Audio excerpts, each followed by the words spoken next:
This is CJ Peterson, and my co-host over here is author Michael Scott Clifton. Welcome to Book World, The Great Escape.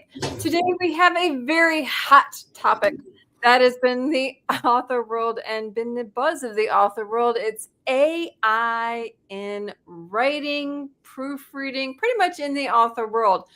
And a lot of people have been discussing it.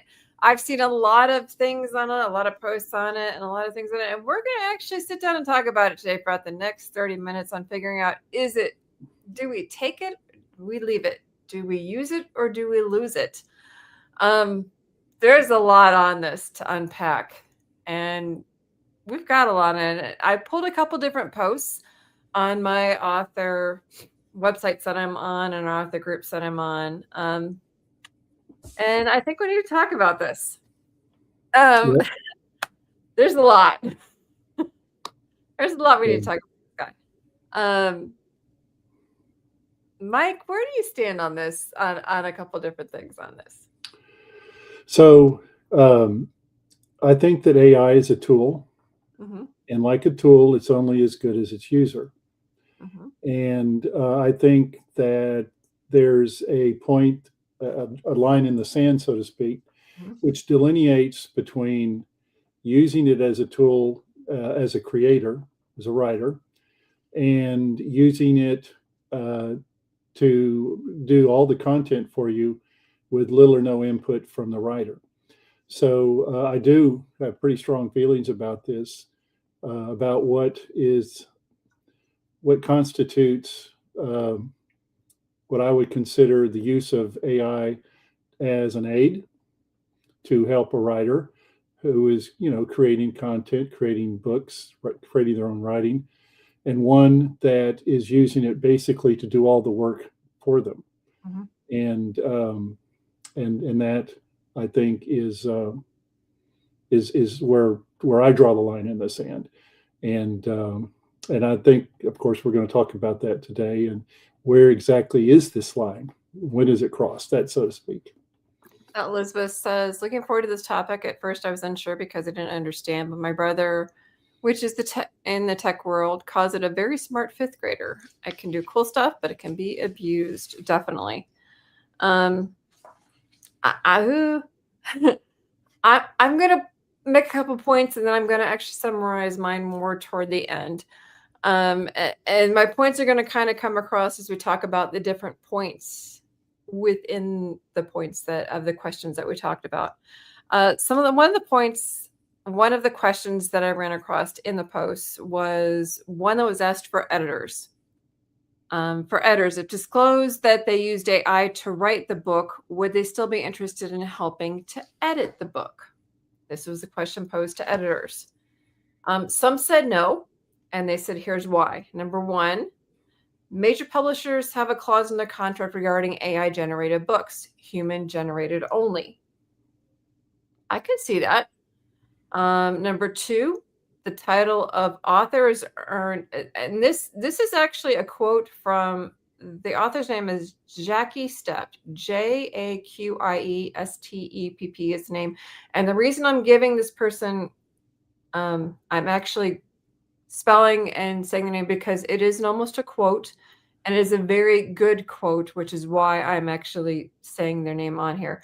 The title of author is earned through sleepless nights, the struggle of writing itself, self-doubt, intricate plots, emotional exhaustion, etc. It cheapens the immense labor put into actual writing. Authorship is a human craft. When you use a tool to bypass the struggle, you are claiming the title without doing the heavy lifting. Exactly. I thought that was worded very well, which is why I wanted to give that author specific credit for the way they worded their answer. Number three, is it used as a prompt? You need to make sure it wasn't pulled from another story. This is my concern big time, because a lot of times the AI pulls stuff from offline. Is it pulled from another story? Are you using plagiarism? Or is it just used as a prompt? Did you use it to just kind of help you out of a rabbit hole?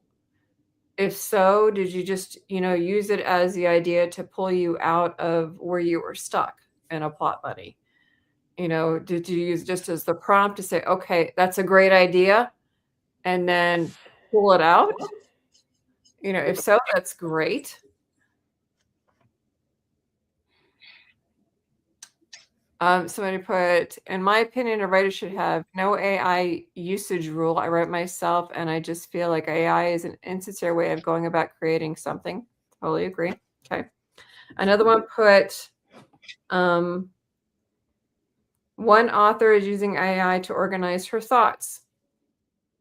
Sometimes that helps people to put stuff in a certain order, like they put everything in, let the AI organize. That's another way to use it. Another one uses it for organization structure as well. Some flat out say no, never. Some say sure, but if the AI parts were glaring, they would point them out, or it would depend on how it was used, and that would need to be clarified first. Now, specifically, these are for editors. That's what this particular one was, this question was posed to. So that was specifically posed to editors. So again, the one quote that I really liked was from Jackie Stepp, and I thought that was an excellent quote. So let me reread that quote again. The title of author is earned through sleepless nights, the struggle of writing itself, self-doubt, intricate plots, emotional exhaustion, etc. It cheapens the immense labor put into actual writing. Authorship is a human craft. When used as a tool to bypass that struggle, you are claiming the title without doing the heavy lifting. Amazing quote. Loved that quote. 100% behind that quote. Now, second question asked, AI for proofreading and marketing was the question asked. The answer for the first one struck a chord. Proofreading as a no due to it not always catching grammatical errors or grammatical differences due to tone or situation. This next part is one that actually did strike a chord. It also would not be able to give human feedback. To be honest, hadn't thought of that. I love my editor. My editor edits as if she's looking over my shoulder. Many times she's slapped my hand, quote unquote, and said, "Why are you doing that?" AI can't do that. Yet. As soon as it does, we're going to have a problem. If AI did that to me, we would have a problem. I have actually used AI to make pictures before, but if my AI was that sassy, we'd have a problem. Right. Yeah, no. I like the feedback that my human editor gives me. She makes sure to catch different idiosyncrasies that I have in my writing, and she catches I'm famous for my that's, and she caught that. I don't necessarily know that an AI would catch it in that situation if they're looking for grammatical errors. You know what I'm saying? Also, would they catch slang terms? Would they know what they mean? But this person says that they would use it for marketing. Has used it. This next person says they use it for bios, synopses, and queries to meet marketing standards and organize in a way that they hadn't thought of. Also used for research, which has saved months of work. Now, that is a way to use it because it does pull stuff offline. However, well, yeah, because when you go to make like resumes or query letters and stuff, you do use templates that are offline, which we do. So that makes sense. That's a way to use it offline. But that's not actually writing a book. If we're using it in pertains of writing and writing a book, it's not the same thing. They've used it for marketing, for tone and cadence, for strategy and content calendars. This person has used it. It's not infallible as a proofreader, but it's a good first run. They said they've used it for that. Not as a proofreader, but for marketing ideas. So I've used it for marketing strategies, marketing and writing, but I've mostly generated AI writing, AI content, not good. Grammar and research, yes. Used for Grammarly, yes. Autocrit, which I haven't heard of yet. They said it's only about 80% useful, but is horrible about guessing context. So I guess Autocrit isn't good for proofreading for context. Yet. AI is a tool. If used correctly, it can be considerable help. It can find spelling or grammatical errors. Just letting it make a blanket changes to your whole document would be a mistake. Ideas and research, yes. Proofreading, no.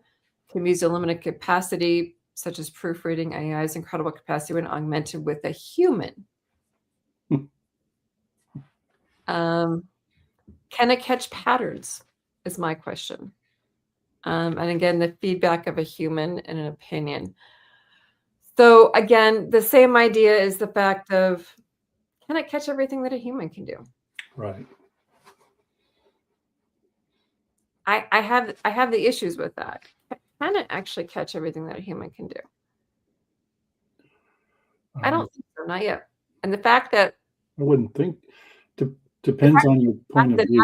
that actually scares me. Yeah. I've seen that movie. Not comfy with that. I'm a sci-fi geek. I know better. If you have to rationalize, I think that's a limit on AI, but who knows? About treading that line between what, for example, the use of slang that you mentioned, which would be considered improper English or improper grammar, but it's part of of what the writer actually wanted to write. Mm-hmm. Well, my approach toward our discussion today is going to strictly focus on the creative side of writers that are actually writing a product, not the editing, not the creation of book covers, strictly the act of producing written content as you would have in a book or a novel. And so, of course, there's so much information out there on AI, but I've basically boiled it down to two aspects, which is generative AI and assistive AI. Now, the difference between the two is pretty stark.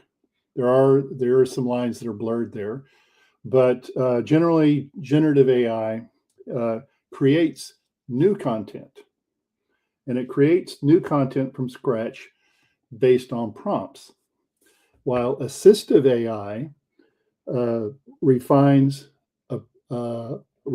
improves, or supports the content that a writer has already written. What are some examples of generative AI? ChatGPT is probably the biggest one.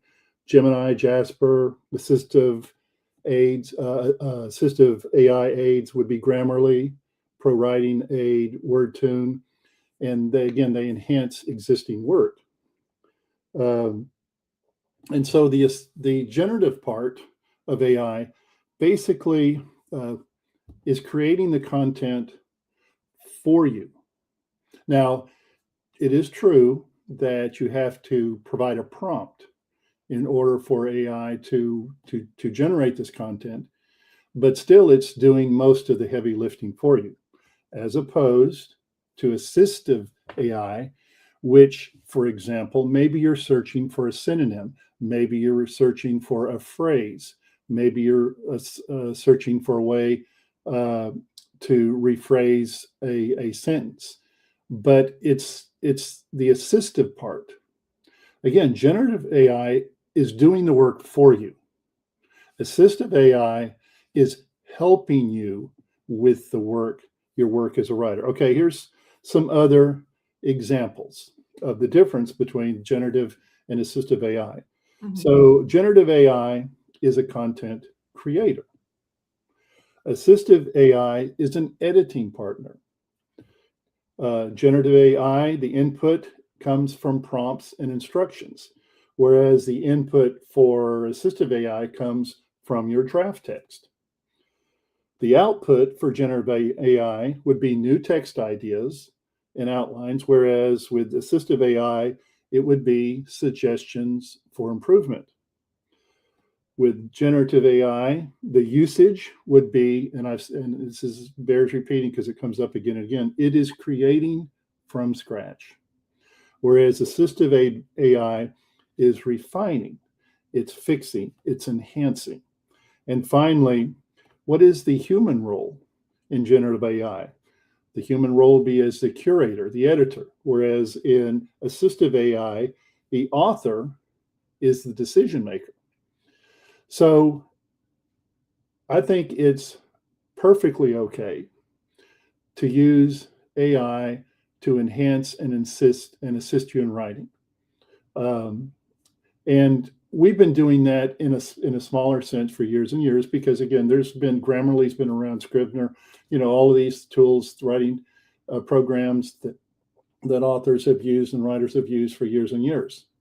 So I think when the line in the sand for me, going back to what we originally opened the show on, is when the AI tool becomes the creator and the author, the writer, simply becomes the manipulator of what this creator is making for them.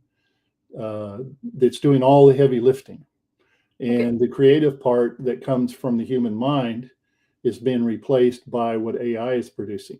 Now, you could split hairs and say, okay, well, you still have to direct it in the direction you want. You don't have to. You can edit it yourself. You can give it more AI more specific instructions, et cetera, but it's still doing the work for you.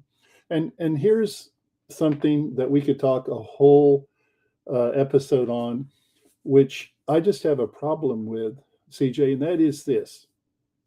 If you are a writer, you are writing because you have a creative urge in you to produce a book or product that hopefully other people will read.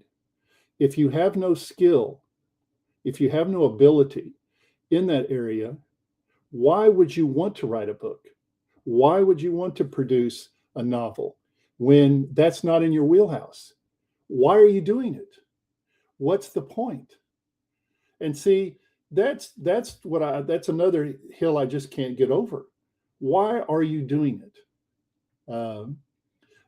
In essence, writers like you, like me, thousands and thousands and thousands of others, okay, are being elbowed away and elbowed aside by people with limited talent who have to use a tool like AI to produce a product that otherwise they could not create. And there's the line. If you need help in creating it, as in assisted AI, I think that's perfectly okay. And I've mentioned those examples. If your work is being done for you, 80 to 90% of it, by a programming tool, AI, then why are you doing it? Is it to make money? Is it because you can tell her, hey, everybody, I'm a writer, when you can't actually write? It's not truth in advertising there. And I will say one last thing, and that's this. We need to be very careful what we ask for when it comes to AI, because AI, all of this information that it gets, is all dumped into the same pond, into the same pool. And when you ask things from AI, what it is doing, it is giving you the average of what every content creator has done over the last 10,000 years, since the first caveman crawled out and wrote something on a rock. Over time, what's going to happen is that when you use AI exclusively to do things like writing, the creativity has a downward slope where it just evens out. Everything is averaged. The plot's averaged, the characters are averaged, the twists in the story are averaged. It all looks the same. It all reads the same. It feels the same. It's plain vanilla. It's also pulled from somewhere. And I guess in another day and time, we would call that plagiarism. That part. Yeah, it's also pulled from somewhere. Elizabeth says, I mainly use it for when I write descriptions and want to see what it looks like, so I put it in a generator. Sometimes it takes a few tries, but it's cool to see my descriptions come to life.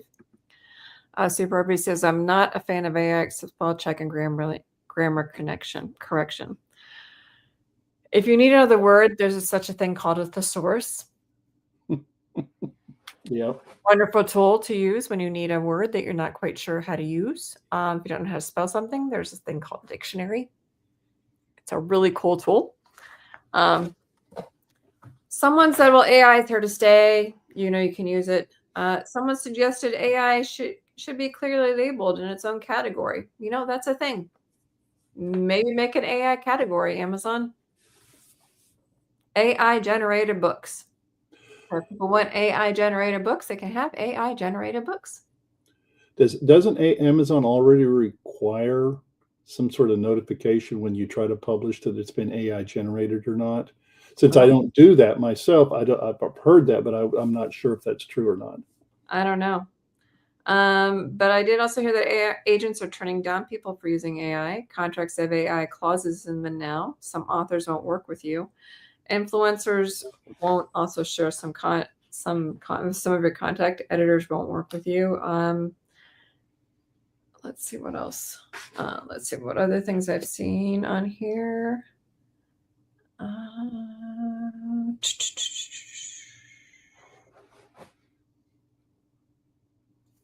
Okay. As far as my personal opinion, I'm going to state it now. I wrote it down, but I did put up so I'm going to read it.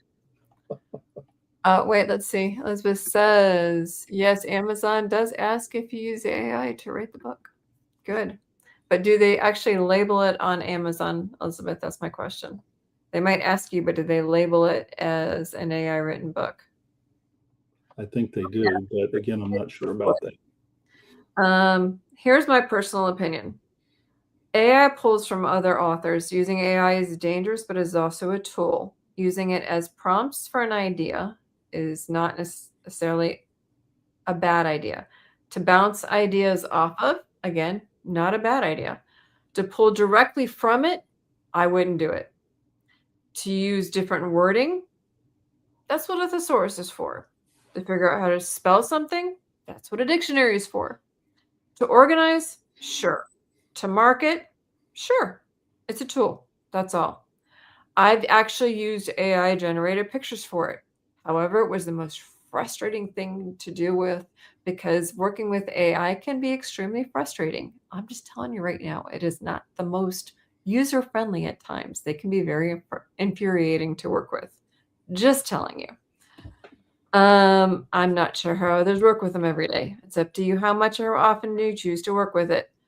I would not write a book to work with it because they are kind of infuriating to work with. To me, nothing replaces the human imagination. I prefer to work with the human imagination. I like writing books. I like working with my own headspace. I like writing the movie that's in my head. All of my books are human generated because my brain goes to some really fun places. I enjoy writing the movie that's in my brain. My readers like the sudden twists and turns that they take. They enjoy the exciting adventures and going on them. There is nothing AI generated in there. It's all me. That's a good point. It's a Um, really good point. it goes and it flows and that's how it works. And the fact that I won't do an AI proofreader because I love my editor. I love the fact that she edits like she's looking over my shoulder, and eventually sometimes she does slap my hand. And I love that about her. She's as feisty as I am. She's caught me a couple of times and said, "I told you not to do that." I love that about my editor. You can't get that from AI. She's my content flow person, and she has a copy editor. And the copy editors just get just as frustrated with me as she does. But that's okay, because that's the human aspect of it. You take humanity out of a book, you take the heart out of a book. Right. AI doesn't have a heart. It doesn't have a beating pulse. And that's why you ask yourself, well, why did you become a writer? Mhm. Why did you start writing books? Okay. And it's not easy. I mean, some writers are much more organized than I am. I know you probably are, CJ. It's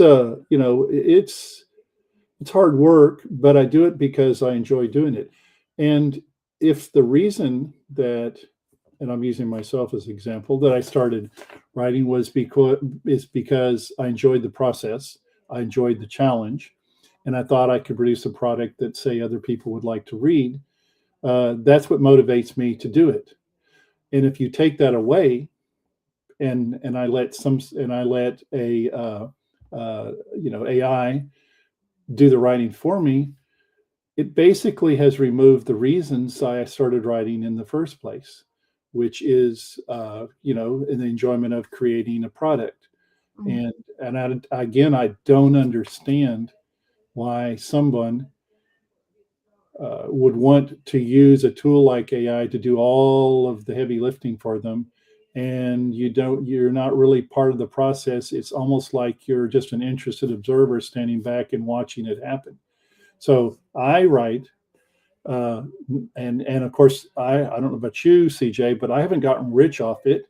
Uh, Mhm. you know, um, it's we're not buying a house in the Bahamas or something like that. But the the process is because I enjoy doing it. That's why I started. And I got to tell you, I'm pretty sure you feel the same way. It seems like cheating when we do the work and we do the heavy lifting, and other people produce a product because they know how to click keys on a keyboard and manipulate the prompts. Now, I will say this, and I've already mentioned it once, but I want to emphasize it again. Using AI as a tool to help you write the content that is original to you, with Mhm. spelling, with editing, with grammar, even with prompts, okay, like you would use, like we used to do with those thesaurus. So I got to look up synonyms for this word. There's nothing wrong with that. Mhm. Uh, and we do, and I'm speaking to me personally, but I think it happens to every author. You do get to a point sometimes where you just can't get that last piece. You can't figure out how to change the phrase or whatever, and asking for some, doing a prompt to get some different phrases or words. That's okay. We've been doing that for years, like I said, with Grammarly, Pro Writing Aid, etc. Been doing that for years. A name generator. Guess what that Yeah. is? Ding, ding, ding. That's an AI. Hello. But you understand what I'm saying. Yeah. You didn't, when you started writing, you did it because you enjoyed doing it. You liked the challenge, and you enjoyed the process. Yep. If you take that away, what have you got left? Mhm. Why do it? Yeah. I don't understand. Why would you do that? But here's the deal. AI doesn't have a pulse. When you write a book, there's a certain pulse. Yeah. First, you got the slowness, and then you've got the heavy. You have to have some sort of cadence. You have to have some sort of pulse. And the reader feels that pulse as they're reading. If you don't have that, you're gonna lose your reader. And if the reader can't feel that, remember that no laughter from the writer, no laughter from the reader, no tears from the writer, no tears from the reader. How does an AI generate that? Something to think about. Right. All right, folks, that's our debate for the day on the hot topic. We do have somebody watching from North Korea. Howdy, sir or ma'am. I'm not sure which one that one is. But happy to have you joining us today. Next week, we're going to have James Callan joining us, author who is fantasy He's mysteries. Mysteries. Yeah. mysteries. Mystery Mystery author thriller. James Callan will be joining us. Same time, same sandbox, 4 o'clock. We'll see you guys next week. Thanks for joining us on the hot topic of AI. We'll catch Bye you guys bye. next week. Bye bye.